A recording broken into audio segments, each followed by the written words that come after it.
recording. We will be recording this and posting it on our website as alongside all of the application materials for the funding opportunities, so everyone knows they are being recorded and will be posted on our website. Let me share my screen. So good morning, everyone. Thank you so much for being here today. For those of you who might not know me, I'm Megan Stewart, Director of the Housing and Homeless Coalition of Central New York. I believe our full HHC team is on today too. We have Shireen, Miranda, Cassie, and Sarah who are here and can answer questions in the chat as we go along. So today we're going to discuss our new funding opportunity that we released as of 5 p.m. yesterday.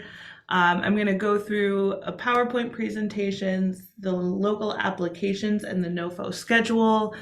We did this in person yesterday. We ran about an hour with 15 minutes for questions after that. I expect this will be similar. Sometimes things are a little shorter on Zoom. So just plan on an hour, but we are free to hang out. If people have specific questions afterwards, we'll hang on for another additional 15. So let me make sure I can move my PowerPoint. Is everyone seeing the PowerPoint? Start there. Yes. Okay. Yes. Thank you. So the Housing and Homeless Coalition is opening its local funding competition. It has been opened as of 5 p.m. yesterday. New this year, we're opening 2 funding opportunities simultaneously. We have our regular Continuum of Care NOFO. This is the opportunity that we release every year for the HUD Housing and Urban Development competitive process. And then HUD released a special unsheltered and rural notice of funding opportunity. We are releasing these grant opportunities simultaneously. They do have separate due dates, but we'll get you all through the schedule. But we do want to send out notice that both are now open. So the specific grant opportunities in each of these different pots of money or NOFOs, this is color coded, so anything in blue is going to denote something specific to the regular NOFO, as I'll call it the rest of the presentation. And in green is the SNOFO, special or supplemental NOFO, will be in green.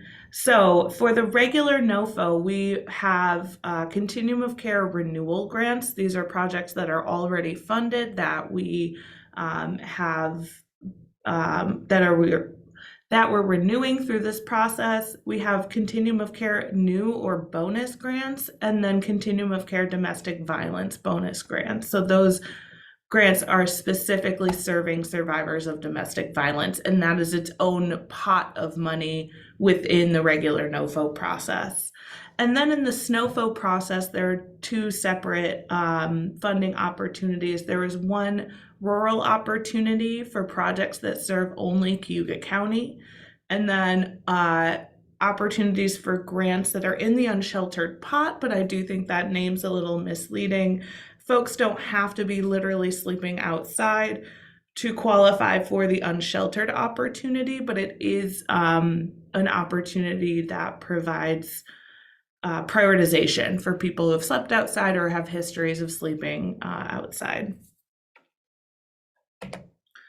So I want to talk a little bit for anyone who might be new to this process, the difference between the local competition and the consolidated application. So the Housing and Homeless Coalition hosts its local competition for funding to be submitted to HUD for both of these opportunities in a priority listing. Simultaneously, the HHC team is working on a community-wide application called the Consolidated Application to be submitted into a national competition. So we kind of have a competition within a competition happening here. That priority listing of projects that we're saying we want to fund and that consolidated application are then submitted together to HUD for these funding opportunities. And federal awards are based on the score of the community-wide application. So in the local process, agencies submit local applications by email as well as project applications in eSnaps, and I'll talk a little bit more about eSnaps later. That is HUD's grant system. Applications are then reviewed and scored by the HHC's Performance Evaluation and Selection, or PES committee. I will call it PES committee the rest of the presentation. That's our rank and review committee. So if you just want to, the name is a little long, but it is just our rank and review committee. The PES committee is made up of members of our HHC advisory board who are not funded by Continuum of Care or Emergency Solutions grants. And in the documents that we have posted on our website, you can see the list of organizations who are on the PES committee. That committee then accepts, rejects, or reduces project applications, and by reduces, it means financially reduces them. We have specific pots of money we're applying for, so if you submit an application for, say, $500,000, but we only have $400,000 in the pot, we would ask you to then reduce your grant by $100,000 to submit in the competition. From that, the PES committee then makes a priority list of all the accepted projects and submits that alongside of that consolidated application I mentioned. So a little bit more about eSnaps applications.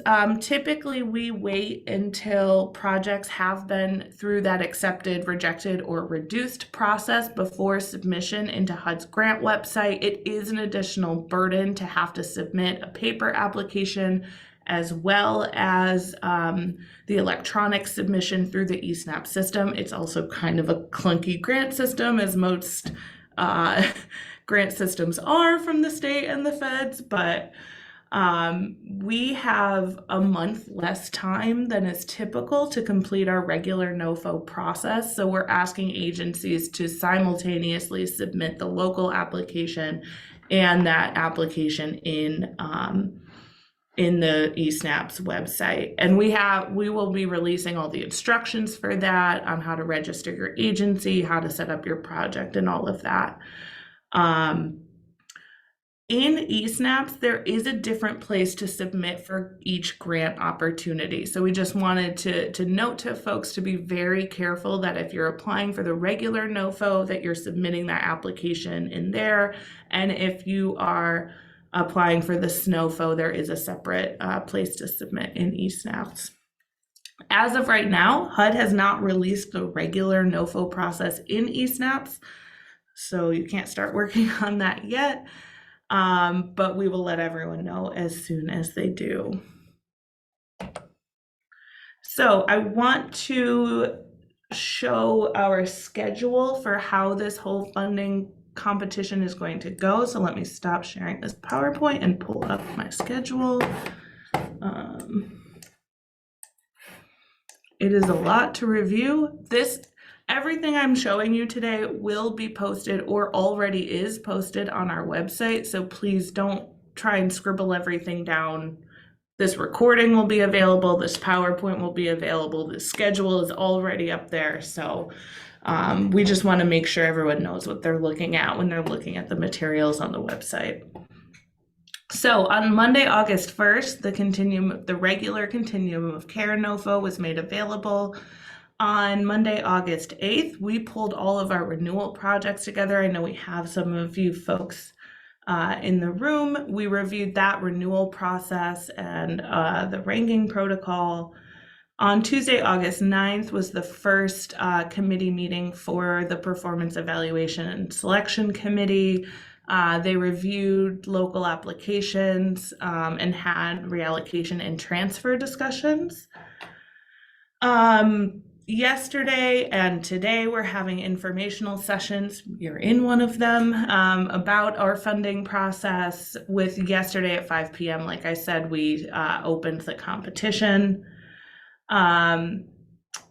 We also have work groups sprinkled throughout here who work on those consolidated applications I mentioned. So this next meeting, Wednesday, August 17th, that is the meeting for the SNOFO work group who are writing a plan for serving people with severe service needs. That group's coming together to help write that community-wide plan that is a requirement for submission into that special NOFO. I know some of you are on that committee. These are also open committees with the exception of the ranking committee. So if you do want to start attending any of these, and we encourage folks to attend them, please throw that in the chat and we'll grab that and make sure you're on those listservs. Friday, August 26th, all of the regular continuum of care local applications, new and renewals, are due. So that is not the SNOFO deadline, but it is the regular continuum of care deadline. Wednesday, August 31st, that SNOFO work group is meeting again. Wednesday, August 31st, we're asking all eSNAPS applications are in for that regular competition. Thursday, September 8th, the NOFO work group, which is the work group that works on the consolidated application for the regular process, is meeting to start that. Friday, September 9th, SNOFO applications are due with their eSNAPs as well. So we are giving an extended deadline for that SNOFO competition. And then Monday, September 12th, the PES committee is going to make decisions for the regular application on whether projects are accepted, rejected, or reduced. Another SNOFO work group, I'll skip those, you'll have them all. This calendar is also color coded, which is really nice for everyone. Tuesday, September 20th, the PES committee will make SNOFO decisions and also rank all of the projects in those priority lists I mentioned. We have a final work group of the NOFO to finalize the consolidated application. Friday, September 23rd, all eSNAPs have to be finalized. That's an important place for me to stop and mention. eSNAPs applications have to be in by their due dates, but after that, we are able to send back if there are corrections. So the important part is that we get eSNAPs applications in. We can always adjust things later if people are have questions or need to make adjustments once they hear back from the review committee if their application is reduced. On Monday, September 26th, we'll be posting the final application and priority listing for the regular continuum of care NOFO. It is a requirement that we publicly post both the priority list and the consolidated application 48 hours before we submit. And then we're looking to submit the regular NOFO on September 28th. It is due September 30th.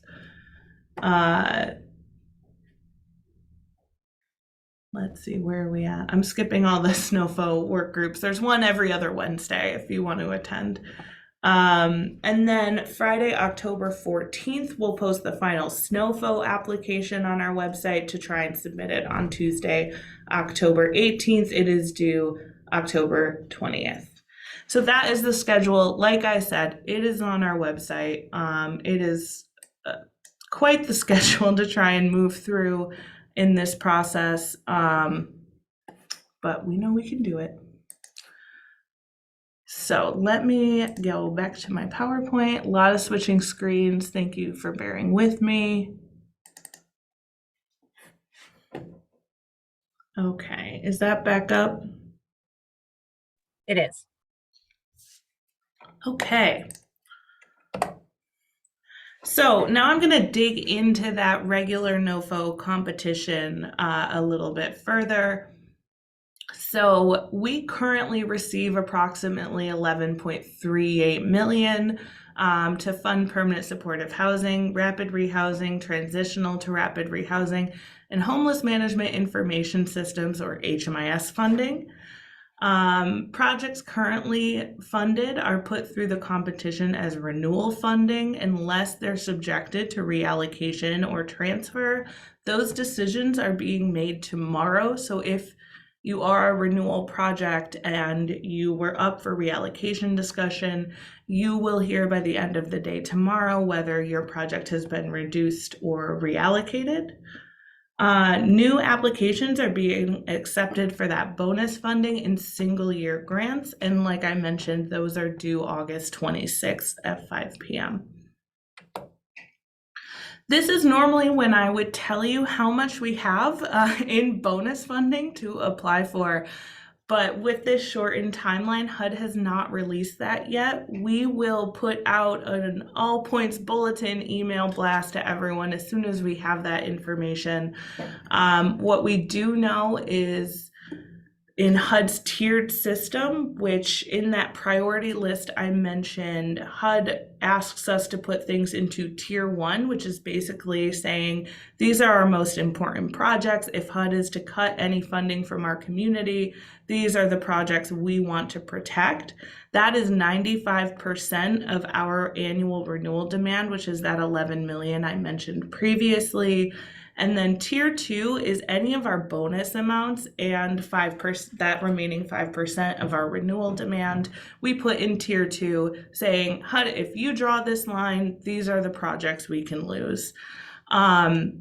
We have not lost funding in tier 2 in, I want to say 8 years, 5 years. It's been over 5 years. Yeah, I'd say like 2016. Yeah, and it's directly related to how much Congress has allocated to the Continuum of Care project, and there's more money allocated this year than there was even last year. So like I said, bonus amounts are still unknown. We do know that there will be regular bonus and DV bonus, and those will come with 2 separate amounts. To give folks an idea of what we had last year, we had just under 500,000 available for regular bonus projects, and we had, I think, 1.1 million available in the pot for DV bonus. And from that 1.1 million, we were able to fund a project that was over $800,000 last year. So I'm not going to go too in depth about our renewal projects. We have met with all of our renewal agencies. This PowerPoint is now out of date. Our renewal projects did receive their competition reports yesterday. They'll need to return those in narrative responses by the deadline. Like I said, reallocation decisions will be made tomorrow, and then we rank the renewal projects based on the combination of their competition reports and their narrative responses. So our renewal project should all know what that means, and if you aren't a renewal project, you can ignore this slide. For the regular bonus and new funding, we will be accepting applications in the following components. Rapid rehousing, which is a short-term subsidy program that supports people experiencing homelessness moving into permanent housing for up to 2 years of subsidy. There is a case management component requirement to the rapid rehousing program. Participants have to agree to meet with their case manager once a month for rapid rehousing. Permanent supportive housing is a lifetime subsidy project for people with a qualifying disability that impacts their ability to live independently. There are case management supports as well built into permanent supportive housing. Transitional to rapid rehousing, which is somewhat of a new project for us. We only have one funded in the community at this point, and it hasn't, it just got funded last year, so we're really not sure how exactly it works in practice, but in theory, it's people spend up to 2 years in any combination of a site-based transitional housing project with then being moved into a community apartment. and being supported for that time up to 2 years. So you could spend 6 months in the site-based transitional housing and then be supported in a permanent housing placement in an apartment for that remaining 18 months through the project with a subsidized rent. And then we'll also be accepting supportive services only for coordinated entry projects. So the DV bonus funding is a little different than the regular bonus funding. We cannot apply for permanent supportive housing projects under the DV bonus funding. I don't know why exactly, but we can't. So we'll be accepting rapid rehousing, that joint transitional to rapid and coordinated entry projects for that. And the way DV bonus funding works in that priority list I mentioned is if the project is selected for that specific DV bonus funding, all of the other projects, basically it's taken out of the priority list, funded, and then everything else moves up in priority.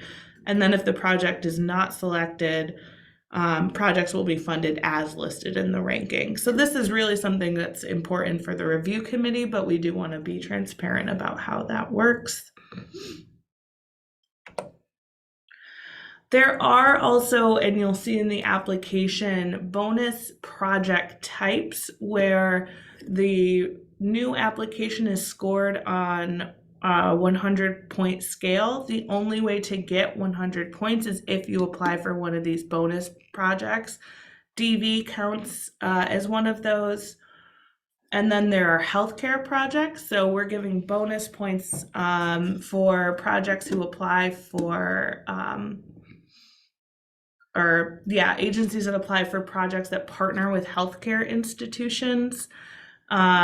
We also get bonus points on that consolidated application if we apply for projects with this healthcare partnership. So basically, you're looking for a healthcare partner to provide an amount of service that is equivalent to 25% of the project funding. If it is a substance use treatment provider, they need to, instead of do the 25% commitment, they must provide access to treatment for all participants who choose those services. So with your application, you'd have to have an agreement attached with the local value of that commitment, and dates health care resources will be provided in your project.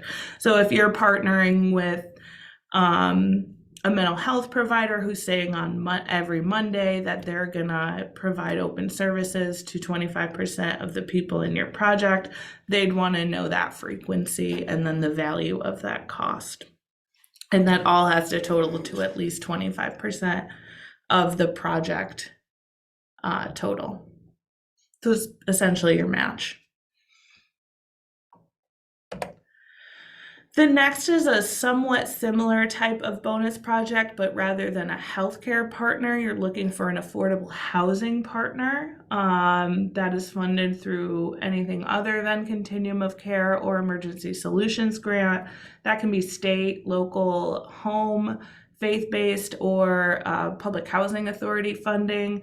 They're basically saying we'll give you units to serve either 25% of the units in your project or 25% of your project participants.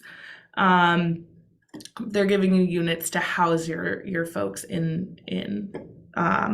So very similar to the healthcare process, but instead of healthcare resources, you're getting affordable housing units. And then coordinated entry, some stipulations about if you're going to apply for a coordinated entry project, you must demonstrate that the centralized or coordinated entry assessment system is available and reachable for all persons. You must have a strategy for advertising, a standardized assessment process, and ensure program participants are directed to appropriate housing and services that fit their needs. And those are all our bonus projects. So I'm going to stop there as I pull up the application for review if folks have any questions at this point.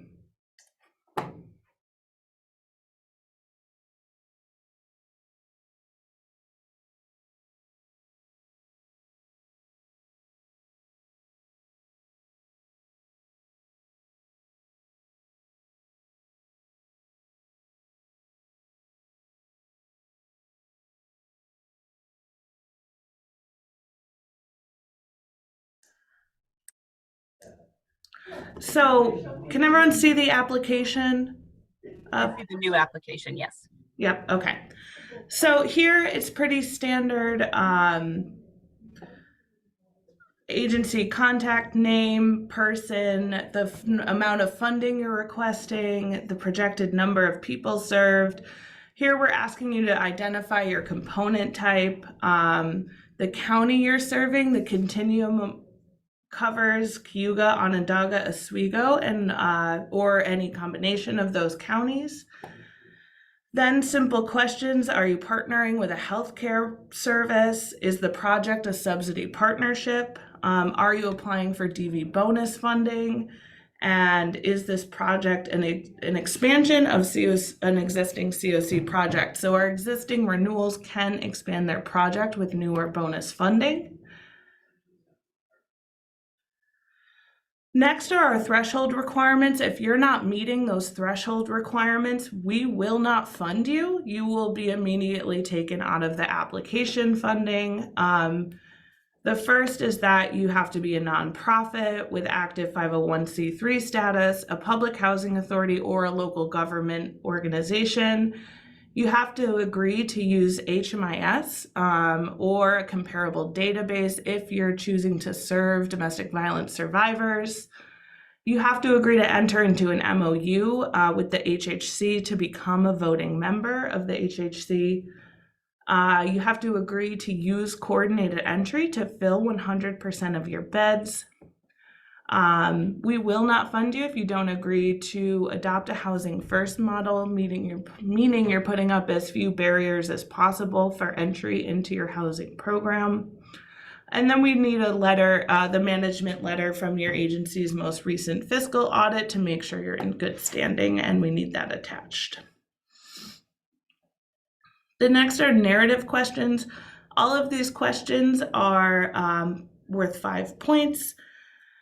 With the exception of program design, we don't score your program design. We just need to make sure that we know the population you're serving, your bed and unit configuration for that population.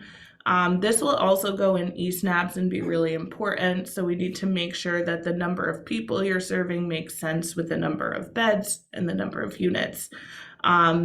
Sarah's time-honored way to remember this: beds are people, units are households. That is the easy way to keep that in mind when you are designing your project. And then we want to know if you're planning on serving any specialized populations like youth, veterans, people who are experiencing chronic homelessness, anything like that. So the first scored question is about community need. So we put a really large emphasis on local data. We provide all the data you will need to answer this question on our website. We do not want census data. We don't want to know that Syracuse is one of the most impoverished cities in the nation. We know that. We want to know specifically about our homelessness system, why you're choosing the population you're choosing to serve, and why you're choosing to serve that, and why your agency has the ability to serve that population the best. So please, we want HMIS data spit back at us. Unless you have DV data that is relevant, I will say we don't have all of the DV data we would need. So if you're specifically applying for DV, we'll give you a pass on not using HMIS data.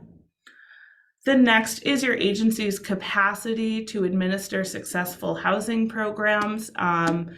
We want to know if you are operating any type of housing program, some data on the success rates of that program. We do want you to address if you've had COC funding in the past and lost it, or you've had projects fall into tier 2, what your plan, what you've done since then to become more successful at providing housing.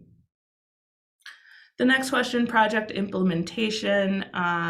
We really want to know how you're going to get your project off the ground as quickly as possible. HUD has timeframes that you have to serve your first participant within 90 days of project start.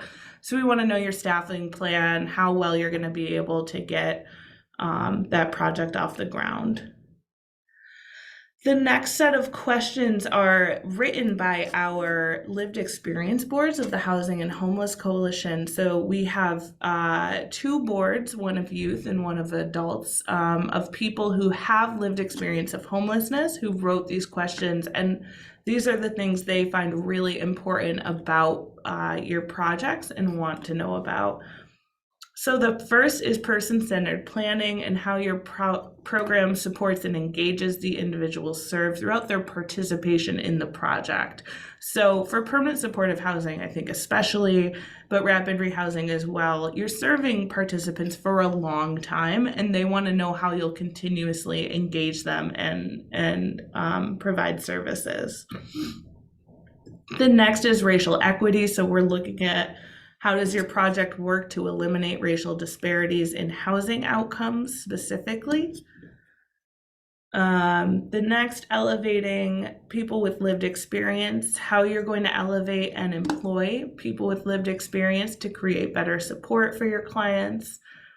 The next is serving intersectional identities, how your program will provide consistent help across intersectional identities like LGBTQIA+ youth, Black, Indigenous people of color. How are you training your staff to work with diverse groups?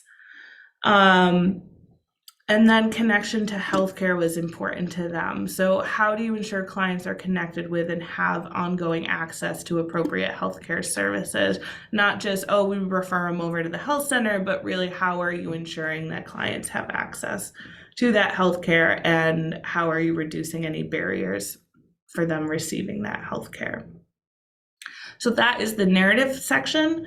The next section are our performance measures. These directly come from our system-wide performance measures that we submit to HUD. So we want to know how your project is going to help us improve these performance measures. The first is employment and income growth, pretty self-explanatory. How do you plan on getting your clients employed or more income? The next is housing placement and retention. So how will you help your participants obtain safe, affordable housing quickly? And at project exit, how are you ensuring that they are able to exit into permanent housing rather than back into homelessness? And if you're a permanent supportive housing project, how will they remain in permanent housing through the duration of the project? The next are returns to homelessness. So how will the project ensure that clients will not return to homelessness after project exit? This is really looking at that time of exit, what have you done to stabilize that family? We're also looking for any moving on strategies, including putting people on the list for things like housing choice vouchers, if you've set them up in affordable units, things like that to really address discharge planning. The next section are the budget questions. Also pretty self-explanatory. There is a sample budget that is in the HUD categories already. If you choose to use that, it's posted on our website. The budget needs to prove that expenses are reasonable, allocable, and allowable, and we need that 25% match documentation attached. So if you are matching with another grant or in kind, we need a letter demonstrating that submitted alongside. And then we look at cost effectiveness. So we've given you the community averages to guide you in how much you should ask per bed, with the exception of coordinated entry, because we do not have a funded coordinated entry project. But we're really looking at how expensive or your project is as compared to the averages. So then I talked about there are 10 additional points. So everything that I just talked about equals 90. Then there's 10 additional points for these special projects. So there's 10 if you're applying for the domestic violence bonus with corresponding questions. There's 10. You can only apply for one of these. I'll say that. You're not going to get 40 points if you somehow apply for a domestic violence bonus project that has a healthcare component and is coordinated entry and has a affordable housing partnership. You're going to get 110 points. So just fill out one section. So there's corresponding questions about each of those bonus project types. And that is the new application. So we're gonna now switch gears and talk about the SNOFO application. It is similar, but we'll just cover the differences and look at that process a little bit more. And I promise everyone we're almost done. I know this is a lot of Zoom and a lot of info we're throwing at you. So the Supplemental Notice of Funding Opportunity, or SNOFO as I lovingly call it, is nationally $322 million in recaptured funds. So HUD recaptured any unspent funds from Continuum of Care projects to create this new funding opportunity to address unsheltered homelessness and people experiencing homelessness in rural areas. It is going to be extremely competitive nationally. So when we're applying for this, we're really applying all together in the hopes that we're getting this funding. How HUD is funding this is they're either going to fund our whole ask or they're going to fund a partial of that ask. So we're we're all in this together in that we hope we can put forth the strongest application we can. HUD will fund based on our score on that consolidated application alone, as long as the projects we're submitting meet threshold. They are only funding up to 10 continuums of care in each state. We're usually scored in the top 10 continuum of care in the regular competition, so we do feel decent about being in New York with the way we score. But we will say there are a lot of bonus points associated with having high numbers of people experiencing unsheltered homelessness. We'll receive none of those bonus points because we don't have that high number. But we're still going to go for it. We think it's important to try and secure this funding if we can for our community because we know there's need here. So the funding overview, rather than 1-year grants, the SNOFO will fund 3-year grants. Like I said, they're due September 9th at 5 p.m. The bucket for the unsheltered portion of it is just under $8 million that we can apply for and submit projects for. And then the rural bucket is significantly smaller at $332,885. And just a reminder, because I said this like 40 minutes ago, the rural bucket can only fund projects that are serving Huga County. There are an expanded number of components we are accepting applications for in this process.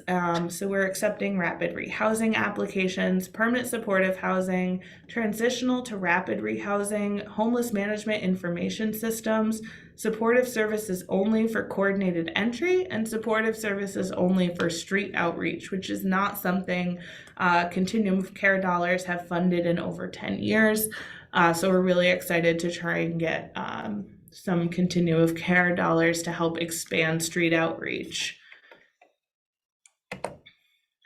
So now we'll review the SNOFO application, and this is the last thing we're going to look at, and then we'll take questions.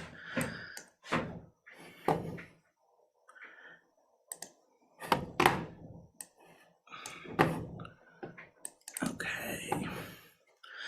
All right, so a lot of this is very similar to what we just looked at.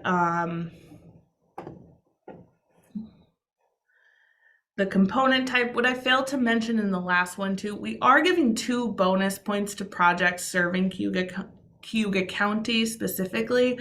We have underfunded Cayuga County through continuum of care dollars, so we're trying to invest a little bit more in Cayuga County this round. We're asking you to indicate which funding opportunity you're applying for, whether it's that unsheltered bucket or the rural bucket. And just to remind folks that with the unsheltered bucket, folks don't have to be experiencing unsheltered homelessness to qualify for entry into the program. You just have to have a structure of how you're going to prioritize those. And we have a community-wide structure for how to do it through our coordinated entry process. So then we're asking, are you partnering with a healthcare service or are you partnering with a subsidy partnership, similar to those bonus projects we discussed in the last one? All of the threshold requirements are the same with the exception of the healthcare project. So a little different in the SNOFO opportunities, they're requiring projects submit a 50% funding commitment from a healthcare organization as a threshold requirement for these projects. So they're looking for you to get a service commitment valued at 50% of the funding you're requesting in partnership with a healthcare organization. This doesn't mean that the healthcare organization that then can't bill for those services as well. They're just saying that they're committing to serving your participants and that value is at 50% of whatever you ask for. There are a few different questions in the narrative section and it is scored a little bit differently. So in this one, we're specifically asking a more targeted question about that healthcare partnership. We really want a good look at what that's going to look like and how that's going to serve people with severe service needs. And then another one is the housing partnership, how you're going to leverage affordable housing units and or how you'll engage landlords to bring new units online. HUD's really looking for innovative strategies in this SNOFO. I think that's one of the reasons it's so competitive. So we really want to hear from our projects. What is your plan for having some creative, innovative partnerships with landlords, affordable housing developers, and healthcare entities? We're also, I think I mentioned before, submitting a plan to serve people with severe service needs. And a lot of what we're going to talk about in that plan are the strategies that you come up with as projects. And that plan is 70% of the community-wide application score. So the better our plan is, the better you're answering these questions, the more likely that we'll get funded. I believe the rest of the questions are all of the same as the regular ones, so I won't get into that. The performance measures are weighted more heavily in this application, so just keep an eye on that. And then the budget questions, we're asking for that budget to be attached. We do need 3-year budgets attached to this, so keep that in mind when you're looking at it. And then same, we're looking at cost effectiveness as well. So kind of a simpler application because there's no bonus projects because the whole thing basically is a bonus project, but still I think we're trying to capture, as I said, the most innovative, creative stuff we can here. So everything is posted on our website. There are application instructions that talk through some of the things I mentioned today. The PowerPoint will be posted. The recording of this meeting will be posted. One question that I'm going to preemptively answer, because I'm sure it's on people's minds, is can you submit the same application in both competitions? The answer to that is yes. And I will say that the funding deadline for the, because the funding deadline for the regular competition is earlier, we might come back to an organization if we like the project but run out of money in the regular process, ask you if you want to submit it in that SNOFO process. So you can submit the same application for the same new project. You cannot expand existing projects in that SNOFO. It has to be all new projects though. So if you are a renewal and you're submitting an expansion, you can't submit an expansion in that SNOFO process. So I think that is it. I think we'll drop the link in the chat for the funding portion of our website, but we have about 10 minutes for Q&A. But like I said, the team will also hang out if people have some specific questions after that. So I'll open it up. Megan, do Yeah. we have to get a letter of support from our LGU for this competition? You're what? Sorry. Do we have to get a letter of support from our local government unit, you know, the Director of Community Services? No. Do we? Okay. Nope. Okay. Cool. No, we don't require any letters of support for submission.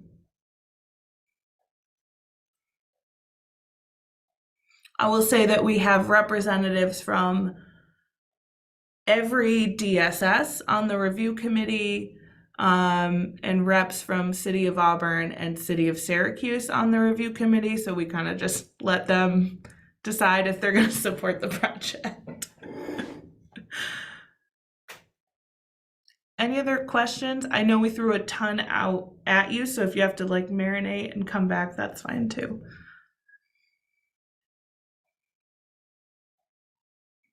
Another question. The matches for both projects, right? Each project does require that 25% match per year.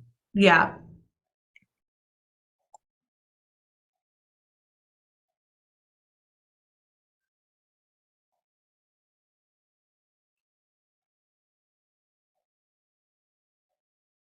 Okay, one more question. So with the match, if one organization, let's say they say, well, we can only give you, let's say your 25% match is 40,000, but the organization says, well, we really only have 20,000 in services. Can you combine providers to meet that 25%? Yeah, that's a great question. Yes, you can. It doesn't have to be the same provider. The only time it gets different is if it's specifically substance use services, and then you need them to commit to serving anyone in your project who's seeking treatment. But other than that, you can combine to get that.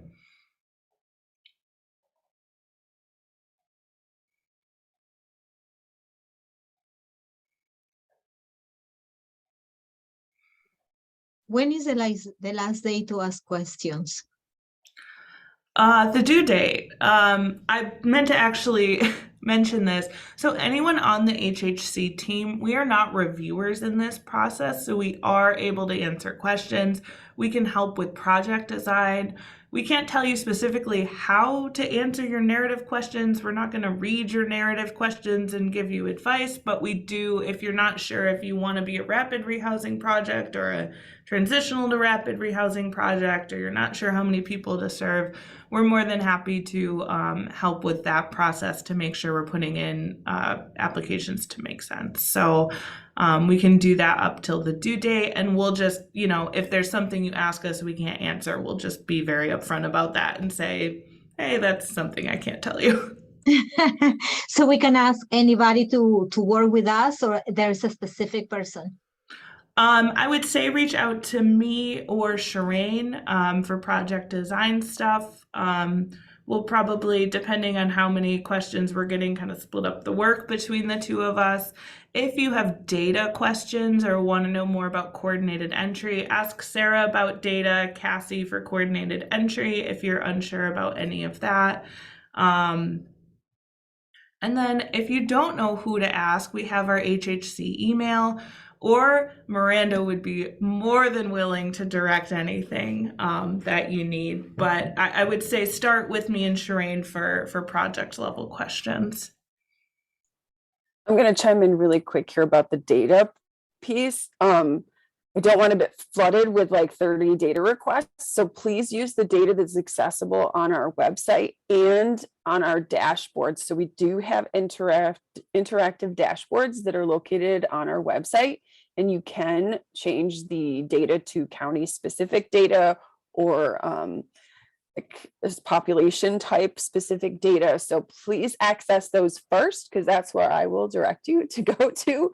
And then if there's anything that you can't find on the website, reach out to me and let me know. Yeah, Sarah's being nice. We're not going to accept individualized data requests where we'd have to write a report in order to pull something. So if we don't have it readily available, we just don't have the time to turn around any specific requests outside of what we already have. But we know what we already have out there. The review committee already knows what they have out there. So it should be enough to fulfill that community need question.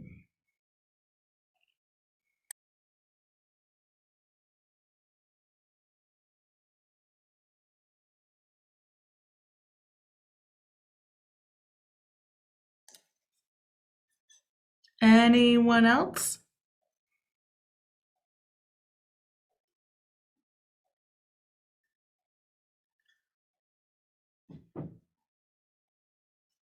If not, folks are welcome to hop off. Like I said, this will all be posted.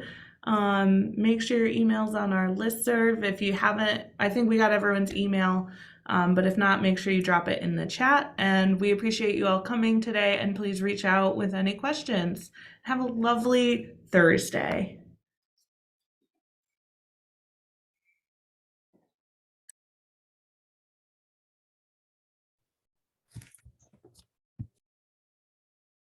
Hey, Megan, just quick question again. Yeah. So the e-snaps, we're going to be doing e-snaps simultaneously as we're doing our application. Yep. Instead of waiting. Okay. I just want to Yeah. for both projects or just for for both. Yeah. eSnaps is open for the SNOFO process already. It is not open for the regular though.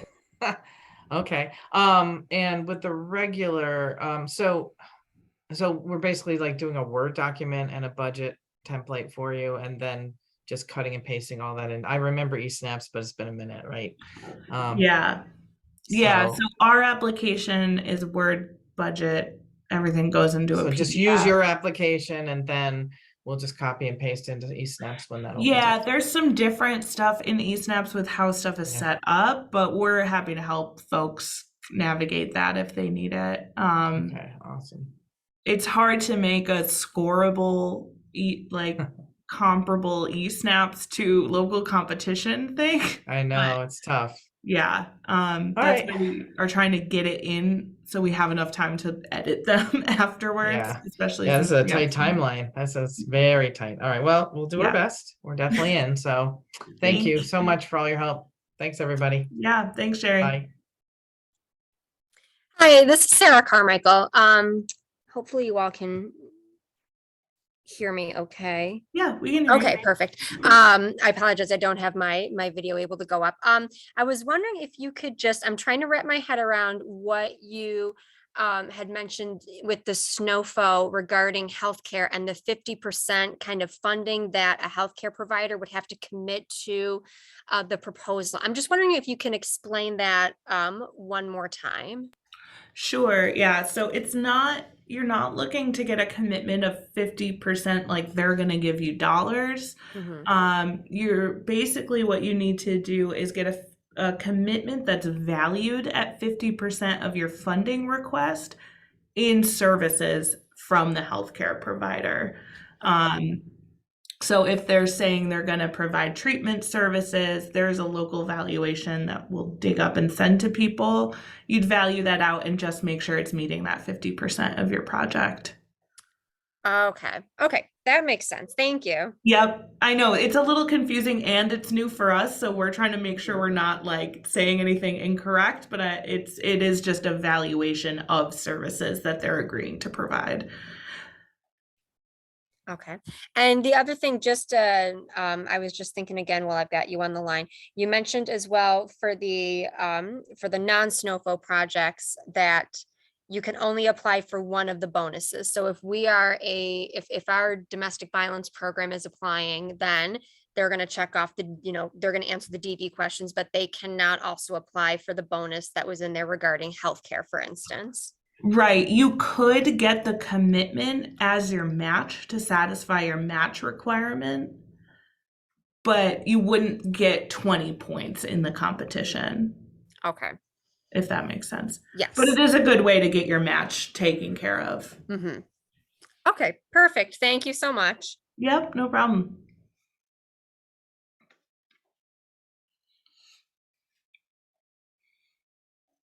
Stacy, are you still there? Yes, I am. Hi. Hi, how are you guys? Good, how are you? Good, good. I didn't know if it was, I took my camera down. I apologize. I was, Okay. what's going on? Did you have a question for me or? No, you were just the last person still on besides the team, so we're saying if you had a question. This is Sarah's questions. That's all. I didn't want to miss Okay. anything. I've told you guys how much this is complicated compared to other projects that we've had. So I just wanted to absorb as much as I could. So Totally understood. It's complicated for us and we're the ones putting it out, so. I have to read and reread and read and reread. And we were going back, me and Sarah and Brian, through the whole thing, like bouncing things off of each other. So thank you for your time. We Stacy, appreciate it. I know you Awesome. sent me an email regarding spending. If you could just elaborate a little bit on that question, and then we can get that answered for you. That was for Vera House. Let me pull it up. It was a message specific from, there's no other projects on here, is there? I don't want to take Nope, away. it's just you. Oh, good, good, good. I